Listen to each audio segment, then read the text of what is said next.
നമസ്കാരം. എൻ്റെ പേര് ഡോക്ടർ അശ്വതി തങ്കച്ചി. സേവാമൃതം ആയുർവേദ ക്ലിനിക്കാണ് അമ്പലമുക്ക്.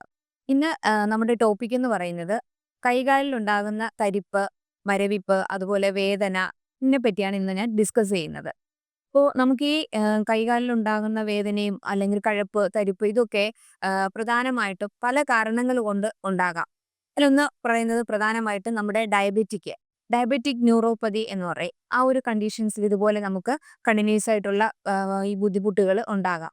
അപ്പം ശരിക്കും ഇത് ഉണ്ടാകാനുള്ള കാരണങ്ങളെന്ന് പറയുന്നത് ഒന്ന് നമ്മുടെ നെർവുകളിൽ ഉണ്ടാകുന്ന ചെറിയ ചെറിയ ഡാമേജുകളാണ്. അതായത് പെരിഫറൽ ന്യൂറോപ്പതി എന്ന് പറയാം. അതാണ് ഇതിനൊരു പ്രധാന കാരണം എന്ന് പറയുന്നത്.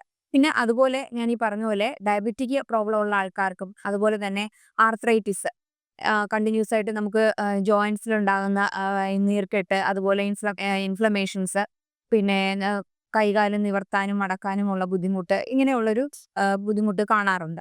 അതുപോലെ തന്നെ കൈകളിലുണ്ടാകുന്ന മരവിപ്പ്, പെരുപ്പ് എന്ന് പറയുമ്പോൾ പ്രത്യേകിച്ച് നമുക്ക് കാർപ്പൽ ടണൽ സിൻഡ്രം എന്ന് പറയാം. അതായത് നമ്മുടെ ഈ കൈകളിലുണ്ടാകുന്ന വേദന അല്ലെങ്കിൽ തരിപ്പ് ഇത് നമുക്ക് ഇവിടുത്തെ ശരിക്കും നമ്മുടെ കൈകളിൽ നമ്മുടെ ഈ ജോയിന്റിൽ വന്നിട്ട് നമ്മുടെ ആ നെർവ് കംപ്രഷൻ ഉണ്ടാകുന്നു. അപ്പോൾ ഈ നെർവ് കംപ്രഷൻ ഉണ്ടാകുമ്പോഴാണ് നമുക്ക് കണ്ടിന്യൂസ് ആയിട്ടുള്ള ഈ ഒരു ബുദ്ധിമുട്ട് ഉണ്ടാകാറുള്ളത്. പിന്നെ അതുപോലെ തന്നെ അമിതമായിട്ടുള്ള മദ്യപാനം.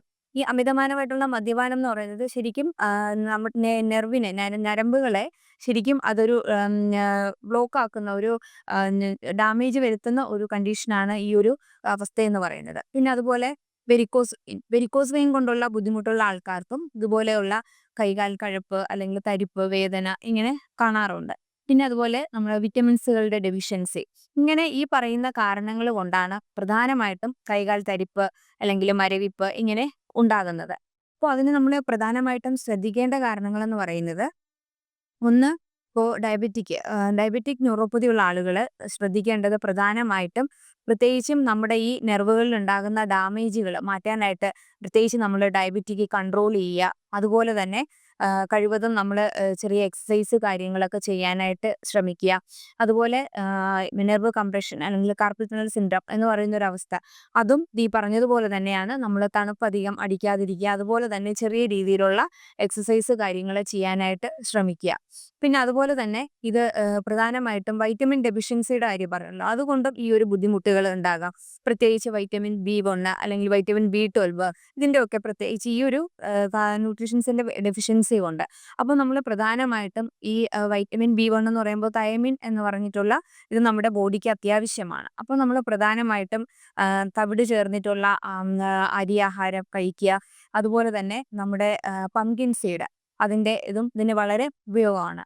പിന്നെ ചെറിയ ചെറിയ മത്സ്യങ്ങൾ ഇപ്പോൾ മത്തി അതുപോലെ അയല ഇതൊക്കെ നമുക്ക് വളരെയധികം ഡെഫിഷ്യൻസികൾ കുറയ്ക്കാനായിട്ട് സാധിക്കുന്നതാണ്. അതുപോലെ എഗ്ഗ് ഇങ്ങനെയുള്ളത് നമ്മൾ ആഹാരങ്ങളിൽ സ്ഥിരമായിട്ട് കഴിക്കാനായിട്ട് ശ്രമിക്കുക. അതുപോലെ ഇലക്കറികൾ ഇതൊക്കെ പ്രധാനമാണ്.